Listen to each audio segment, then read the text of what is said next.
초등부 아이들 1, 2학년 아이들이 여름 성경학교를 진행하는 가운데 있습니다. 오늘은 그 아이들이 교회에서 하룻밤을 잡니다. 초등학교 아이들이 집을 나와 하루를 보낸다는 것은 참 역사적인 일입니다. 그렇죠? 지금까지 생애에 몇 번 없었던 그런 일일 것입니다. 우리 아이들 오늘, 내일 그리고 주일까지 성경 캠프 진행할 때 잘 할 수 있도록 기도해 주시기를 부탁드립니다. 날씨가 많이 더워서 교사들이 삶 섬기기가 어렵습니다. 여러분들 교사들의 건강을 위해서도 함께 기도해 주시면 감사하겠습니다. 오늘 함께 읽은 말씀으로 애통하는 자는 복이 있나니라는 제목으로 하나님의 말씀을 함께 나누겠습니다. 여러분, 오늘은 팔복의 두 번째 복인 애통하는 자가 받을 복에 대해서 말씀을 통해서 함께 나누고자 합니다. 여러분, 성경은 우리에게 항상 기뻐하라고 계속해서 거듭거듭 교훈합니다. 기쁘고 즐거운 일이 있을 때도 기뻐하지만 또한 슬프고 어려운 일을 만날 때도 기뻐하라고 하십니다. 이처럼 항상 기뻐하는 것이 세상 사람들과 구별된 그리스도인의 삶의 증거입니다. 그런데 사도 바울은 감옥 속에 있으면서도 빌립보 교회 성도들에게 편지하면서 이렇게 권면했던 것입니다. 빌립보서 4장 4절 말씀입니다. 주 안에서 항상 기뻐하라. 내가 다시 말하노니 기뻐하라. 바울은 감옥 속에 갇혀 있어 기뻐할 수 없는 상황 속에 있었지만 그럼에도 불구하고 기뻐하였고, 또한 빌립보 교회에 편지하면서 성도들에게 주 안에서 항상 기뻐하라고 거듭거듭 권면했던 것입니다. 여러분, 이처럼 그리스도인은 기뻐해야 합니다. 어떤 어려움과 고난 가운데 있을지라도 항상 기뻐하는 것, 그것이 그리스도인의 삶의 증거입니다. 그런데 여러분, 오늘 본문에서 예수님은 무엇이라 말씀합니까? 애통하는 자가 복이 있다라고 말씀하십니다. 기뻐하는 자가 복이 있다, 웃는 자가 복이 있다 말씀하시지 않고 애통하는 자, 곧 우는 자가 복이 있다는 것입니다. 여러분, 이 두 가지 말씀 중에 어느 것이 옳은 것일까요? 항상 기뻐해야 할까요? 아니면 애통해야 합니까? 정답은 두 가지 다입니다. 애통해야 할 때 애통할 수 있는 자가 기뻐할 수도 있습니다. 다시 말하면 웃기 위해서 우리는 먼저 울어야 한다고 말하고 있는 것입니다. 그래서 오늘 본문의 병행구절인 누가복음 6장 21절 하반절에서는 이렇게 기록하고 있는 것을 볼 수가 있습니다. 누가복음 6장 21절 하반절입니다. 지금 우는 자는 복이 있나니 너희가 웃을 것이며. 다시 한번 읽어드리겠습니다. 지금 우는 자는 복이 있나니 너희가 웃을 것이며. 먼저 울어야 복된 웃음을 웃을 수 있다고 이야기하고 있는 것입니다. 그리고 또한 시편 126편 5절과 6절에서도 이렇게 말씀합니다. 눈물을 흘리며 씨를 뿌리는 자는 기쁨으로 거두리로다. 울며 씨를 뿌리러 나간 자는 반드시 기쁨으로 그 곡식단을 가지고 돌아오리라. 할렐루야. 울며 씨를 뿌리는 자가 반드시 기쁨으로 곡식단을 거두게 될 것이라고 말하고 있는 것입니다. 무슨 이야기입니까? 먼저 울어야 우리의 삶에 참된 웃음을 얻게 된다는 것입니다. 그런 의미에서 여러분, 웃음과 울음은 별개의 의미로 서로 분리해서 생각할 수 없다는 것입니다. 오늘 우리의 인생에 웃을 때가 있고 울 때가 있는 것처럼 이 둘은 우리의 인생에 항상 함께 있는 것입니다. 그런데 울어야 할 때 우는 자가 항상 웃을 수 있는 복된 인생이 될 수 있음을 성경은 우리에게 교훈하고 있는 것입니다. 그렇다면 여러분, 오늘 본문에서 예수님께서 말씀하신 애통의 의미가 무엇이며 우리가 무엇에 대하여 이와 같이 애통해야 할까요? 오늘 본문의 말씀을 통하여서 예수님께서 말씀하신 참된 애통의 의미를 깨닫고 애통하는 자가 되심으로 하나님의 참된 위로의 복을 받아서 항상 기뻐하며 살 수 있는 저와 여러분의 삶이 될 수 있기를 간절히 바랍니다. 먼저 여러분, 오늘 본문에서 예수님이 말씀하신 애통의 의미가 무엇일까요? 어느 정도의 슬픔이 예수님이 말씀하신 애통의 의미일까요?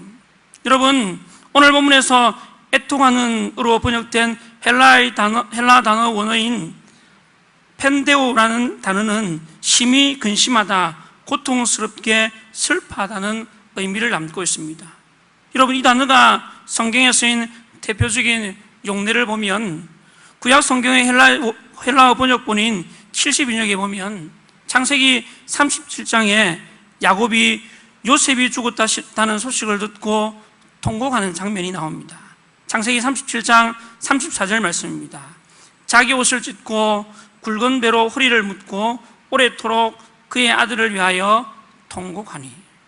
여러분, 여기에서 통곡하니로 번역된 헬라 원어가 바로 예수님이 말씀하신 그 단어 펜데오와 동일한 단어라고 이야기하고 있습니다. 여러분, 무슨 말입니까? 예수님이 말씀하신 이 애통은 그냥 조금 슬퍼하는 정도, 소리 없이 우는 흐느낌의 울음이 아니라는 것입니다. 예수님께서 애통하는 자가 복이 있다고 말씀하실 때 이 애통은 마치 자식을 잃은 부모가 가슴이 찢어지는 같은 고통으로 인해 오열하며 부러지는 것을 의미합니다.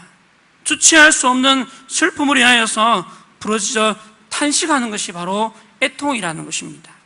그렇다면 여러분, 예수님께서 팔복의 두 번째 복으로 말씀하시는 애통하는 자가 복이 있다는 것의 의미가 무엇입니까? 가슴이 찢어질 것 같은 고통으로 울며 부러지는 자가 복이 있다는 것이요, 또한 주체할 수 없는 슬픔으로 인해서 부러져 탄식하는 자가 복이 있다는 의미입니다. 여러분, 이것이 이해가 되십니까?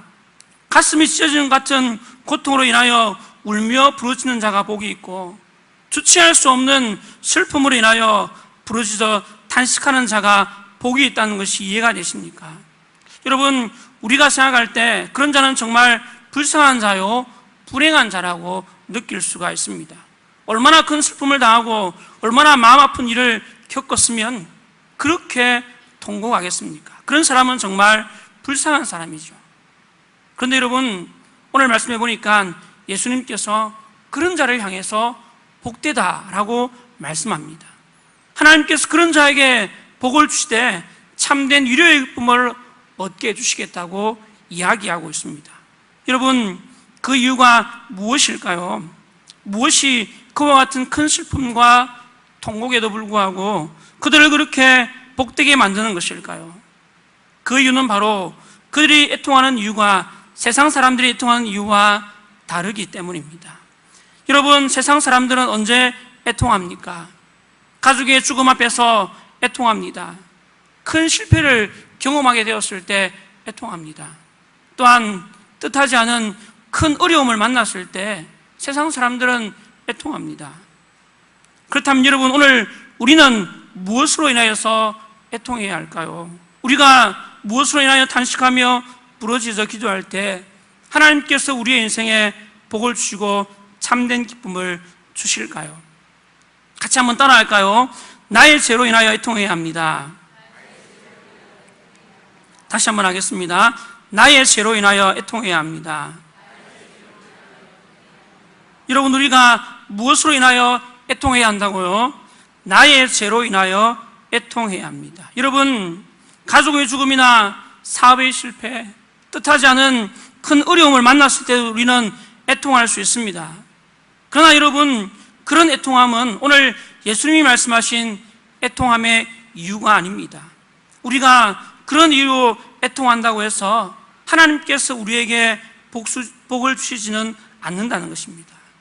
그렇다면 여러분, 우리가 진정으로 애통해야 할 것이 무엇입니까? 나의 죄로 인하여서 애통해야 한다는 것입니다. 하나님 앞에서 내가 얼마나 큰 죄인임을 깨닫고 통곡하며 울어야 합니다. 하나님 앞에서 내가 얼마나 무가치하고 무능한 존재인지를 알고 슬퍼하며 탄식해야 한다는 것입니다. 여러분, 하나님 앞에서 자신이 죄인임을 깨달은 사람은 통곡하며 울 수밖에 없습니다. 자신의 죄를 회개하며 오직 하나님의 은혜만을 구할 수밖에 없습니다. 그것이 바로 참된 성도의 모습이요, 하나님을 만난 자의 삶의 증거입니다. 여러분, 성경에 수많은 사람들이 이와 같이 자신의 죄로 인하여 애통함으로 하나님의 위로를 얻고 참된 기쁨을 얻게 된 것을 우리는 성경을 통해서 볼 수가 있습니다. 여러분, 다윗이 어떻게 그와 같은 큰 은혜와 복을 받게 되었습니까? 다윗이 자신의 죄로 인하여 애통하는 자가 되었기 때문입니다. 여러분, 시편의 다윗의 수많은 노래들은 바로 이와 같은 통곡과 탄식의 노래들이었습니다. 그 대표적인 시가 바로 시편 51편입니다. 다윗이 자신의 중신 우리아의 아내 바시바를 보냈을 때 나단 선지자의 책망을 듣고 그가 어떻게 합니까? 자신의 추악한 죄악으로 인하여서 그는 통곡하며 부르짖어 기도합니다. 시편 51편 1절에서 4절까지 말씀입니다. 하나님이여, 나의 주의 인자를 따라 내게 은혜를 베푸시며 주의 많은 긍휼을 따라 내 죄악을 지워주소서. 나의 죄악을 맑게 씻으시며 나의 죄를 깨끗이 제하소서. 무릇 나는 내 죄가를 아오니 내 죄가 항상 내 앞에 있나이다. 내가 주께만 범죄하여 주의 목전에 악을 행하여 사오니 주께서 말씀하실 때 어려우시다 하고 주께서 심판하실 때 순전하시다 하리이다. 다윗은 자신의 죄악을 깨달았을 때 통회하며 부르짖어 울 수밖에 없었습니다. 그러자 하나님께서 그의 모든 죄악을 사하여 주시고 그에게 복을 주셨습니다. 그래서 그는 이스라엘 성군 다윗이 되었을 뿐만 아니라 하나님의 아들 예수 그리스도를 보내어주는 축복의 통로로 그가 사용되었던 것입니다.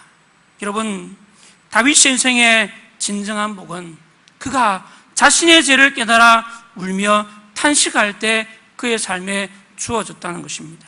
그리고 또한 선지자 이사야도 마찬가지입니다. 그가 환상 중에 계신 살아계신 하나님을 만났을 때 그가 처음 그 입술을 통해서 나왔던 반응이 무엇이었습니까? 이사야 6장 5절 말씀입니다. 그때 내가 말하되 화로다 나에 망하게 되었도다. 나는 입술이 부정한 사람이요 나는 입술이 부정한 백성 중에 거주하면서 만군의 여호와이신 왕을 배웠음이로다 하였더라. 무슨 이야기입니까? 이사야 선지자가 살아계신 하나님을 만나자 곧바로 자신이 얼마나 큰 죄인임을 그가 깨달아 알게 되었던 것입니다. 그래서 그가 이렇게 소리치며 통곡했습니다. 화로다 나여 망하게 되었도다. 화로다 나여 망하게 되었도다. 이제 나는 죽었다라고 외쳤던 것입니다. 왜입니까? 그가 너무도 거룩하신 하나님을 배웁자 자신이 얼마나 큰 죄인임을 그가 깨닫게 되었고 그가 주님 앞에 감히 설 수 없는 자임을 알았기에 그는 살아계신 하나님을 만나고 탄식하며 부르짖어 기도할 수밖에 없었던 것입니다.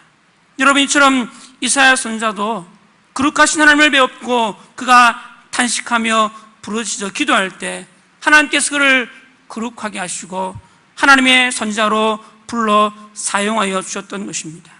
그리고 또 여러분, 신약 성경의 사도 바울도 마찬가지입니다. 여러분, 사도 바울이 부활하신 주님을 만난 이후 그가 이방인의 전도를 위해서 얼마나 수고와 희생을 했습니까? 그런데 그런 그가 하나님 앞에 자신의 모습을 무엇이라 고백했습니까? 나는 죄인 중에 개수다. 나는 죄인 중에 개수다. 여러분, 사도 바울이 죄인 중에 개수라면 우리는 과연 어떤 존재입니까?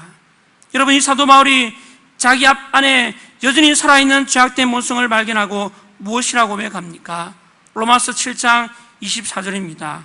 오라 나는 곤고한 사람이로다. 이 사망의 몸에서 누가 나를 건져내랴. 오라 나는 곤고한 사람이로다. 이 사망의 몸에서 누가 과연 나를 건져내랴. 사랑하는 성도 여러분, 이것이 바로 살아계신 하나님을 만난 자의 모습입니다. 이것이 바로 예수 그리스도의 부활로 말미암아 구원받은 하나님의 자녀들의 모습이 되어야 한다는 것입니다. 그런데 여러분, 오늘 우리의 모습은 어떻습니까?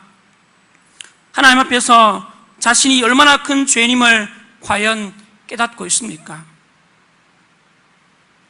하나님 앞에 설 때마다 내가 죽을 수밖에 없는 죄인임을 깨달아 하나님 앞에 엎드려 탄식하는 통곡의 부르심이 우리에게 있냐는 것입니다. 여러분, 혹 이런 생각을 하는 성도들이 없는지 모르겠습니다. 다른 사람들과 비교해서, 다른 성도들과 비교해서 그래도 나는 좀 괜찮은 사람이라고 여기는 사람은 없습니까? 여러분, 우리의 비교는 세상 사람, 성도의 모습이 아니라 하나님 앞에서의 우리의 모습을 볼 수 있어야 한다는 것입니다. 사랑하는 성도 여러분, 참된 성도는 하나님 앞에서 자신이 얼마나 큰 죄인임을 깨닫는 자입니다. 참된 하나님의 사람은 하나님 앞에서 자신이 얼마나 무가치하고 무능한 자임을 깨닫는 자입니다. 그래서 가슴을 찢어 통곡하며 하나님의 은혜와 긍휼을 구할 때 하나님께서 그런 자에게 은혜를 베푸시고 복을 주신다고 말씀하고 있는 것입니다. 사랑하는 성도 여러분, 애통하는 자가 복이 있나니 하나님께서 그런 자에게 위로를 주신다고 말씀하고 있습니다.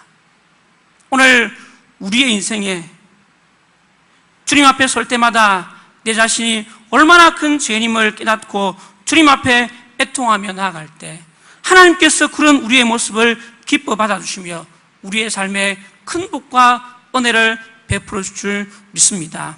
오늘 이 밤에 우리가 이 말씀을 붙잡고 간절한 마음으로 부르셔서 통회하며 나아갈 수 있는 저와 여러분의 삶이 될 수 있기를 주님의 이름으로 간절히 축원합니다. 아멘. 기도하겠습니다.